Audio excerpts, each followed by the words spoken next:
कोई नहीं दिखता। आकाशवाणी तो अंदर ही होती है। आकाशवाणी में वापस कहा भी कौन है ऐसा गुरु।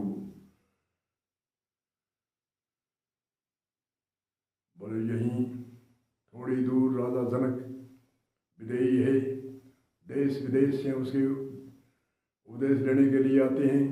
और वह अध्यात्म ज्ञान, आत्म ज्ञान, तत्व ज्ञान, वेदांत का ज्ञान आदि आदि। अष्टावक्र के शिष्य हैं। अष्टावक्र बड़ा विद्वान ऋषि था। और आप बिना गुरु के लग रहे हो। गुरु बिना वाला फेरता, गुरु बिना करता दान, गुरु बिना सभी हराम है, बूझो वेद पुराण। गुरु बिना वाला फेरता, गुरु बिना करता दान, गुरु बिना सभी हराम है, बूझो वेद पुराण। नुगरा प्राणी दिन में जपता रसो बार, नुगरा प्राणी दिन में जपता रसो बार। नगर नायक सत चढ़े चढ़े किनी गे लाल, नगर नायक सत चढ़े चढ़े किनी गे लाल। नुगरा प्राणी दिन में जपता रसो बार, गुरु बिना वाला फेरता, गुरु बिना करता न दान, गुरु बिना सभी हराम है, बूझो वेद पुराण। वेद उदधि गुरु बिना लागे रमणे समान, बादल गुरु के द्वार से इमृत से अधिकाय। वेद व्यास जी का पुत्र सुदेव मुनि त्याग तपस्या में 5 वर्ष का वन में गया और दृढ़ तपस्या करी तो आकाशवाणी हुई कि राजा जनक है, उनको गुरु धारण करो। राजा जनक विदेही।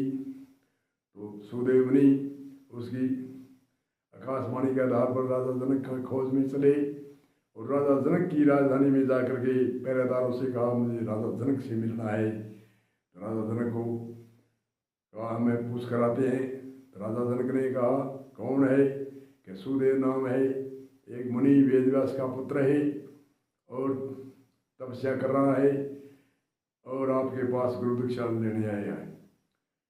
तो राजा जनक ने कहा कि एक 7 दिन निचली पैड़ी में, 7 दिन दूसरी पैड़ी में और 21वें दिन अंदर बुलाया। तो सुदेव मुनि ने कोटिन कोट प्रणाम किया और चर्चा करी, उपदेश देने की कहा उपदेश दो मुझे, गुरु दक्षिणा दो।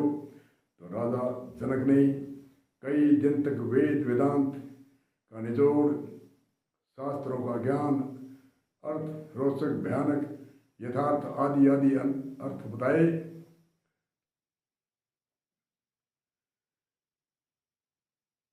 तो राजा जनक के बताने से कई दिन लगे।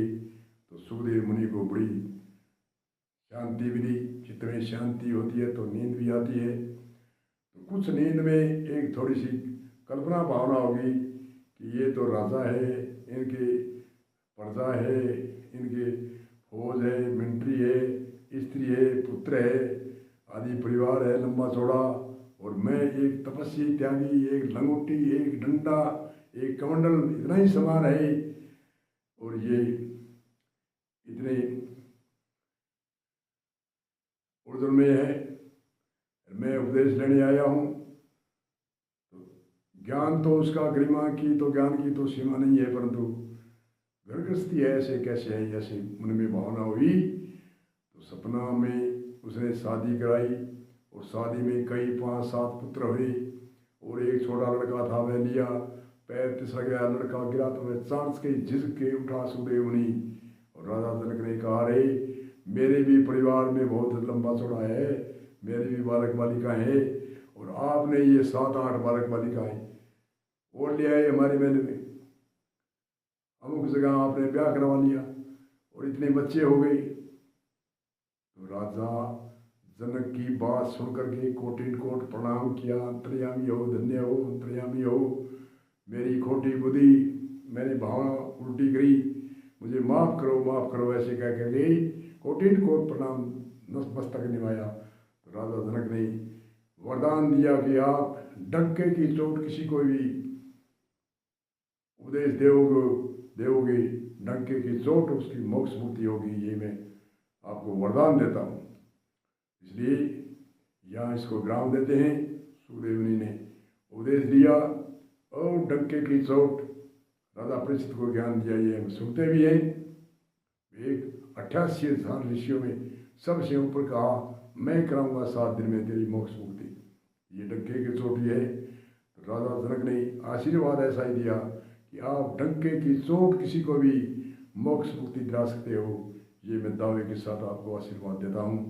इसलिए इस सूत्र को विराम देते हुए बोलो जय श्री कृष्णा, जय श्री कृष्णा। और वेद व्यास जी की जय हो, सुदेव मुनि की जय हो, ज्ञान वीर सुदेव मुनि